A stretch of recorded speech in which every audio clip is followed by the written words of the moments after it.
de rendre cette loi efficace. La parole est à Madame Dominique Nachery. Monsieur le Président, mes chers collègues, ma question s'adresse à Monsieur le Premier ministre. La disposition de l'ordonnance du 19 décembre 2014 qui organise les modalités de désignation des membres de la commission permanente du Conseil de la métropole de Lyon, autres que le président et les vice-présidents, vient d'être confirmée. Le gouvernement a souhaité que la commission permanente soit élue au scrutin uninominal majoritaire, rangeant ainsi la parité au rang des beaux principes. Or, la métropole de Lyon n'est plus un EPCI. Elle est une collectivité territoriale. Ses compétences sont aussi celles d'un conseil départemental. Vous avez voulu que les conseils départementaux soient paritaires, comme leurs commissions permanentes, comme leurs exécutifs. Alors, Monsieur le Premier ministre, la parité est-elle un principe que relativisent les situations particulières? Je n'évoque pas les limites et les difficultés dans la mise en œuvre de la parité politique, je les connais. Et ne faites pas aux femmes l'affront d'une pirouette partisane.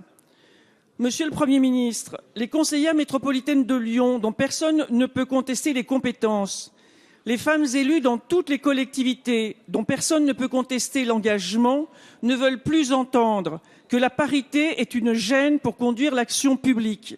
Et toutes les femmes seront sensibles à une réponse du chef du gouvernement. Je vous remercie. Merci. La parole est à Madame Marie-Lise Lebranchu, ministre de la décentralisation et de la fonction publique.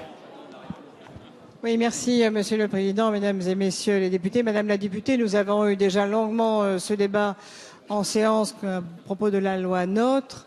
Il s'agit bien, et l'ordonnance qui a été prise puis ratifiée ici un soir il y a quelques jours, il s'agit bien d'une commission permanente.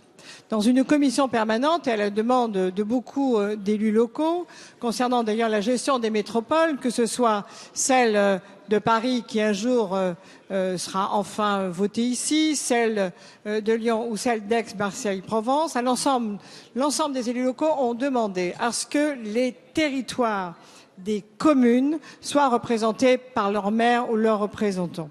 Nous avons eu ce débat longuement. Effectivement, dans ce cas, comme on ne peut pas prédéterminer qui sera maire de telle ou telle commune, sur la commission permanente, nous ne pouvions pas, j'ai envie de dire, mathématiquement agir. Du coup, nous avions comme seule solution, et nous l'avons fait, d'obliger à ce que l'exécutif soit paritaire. Mais si on suit votre raisonnement, pour Lyon, vous êtes effectivement en contradiction avec une grande partie de nos élus locaux. Parce qu'en dépit du statut particulier des métropoles, ce que l'Association des maires de France nous demande, et nous demande de façon aiguë, et elle ne veut pas, donc nous aurons ce débat quand vous le voudrez, elle ne veut pas que Lyon, Aix-Marseille-Provence ou Paris soit le premier exemple, souhaite que même à statut particulier, ces collectivités territoriales respectent, n'est-ce pas Monsieur le Président Pélissard, le statut des maires des communes qui les composent.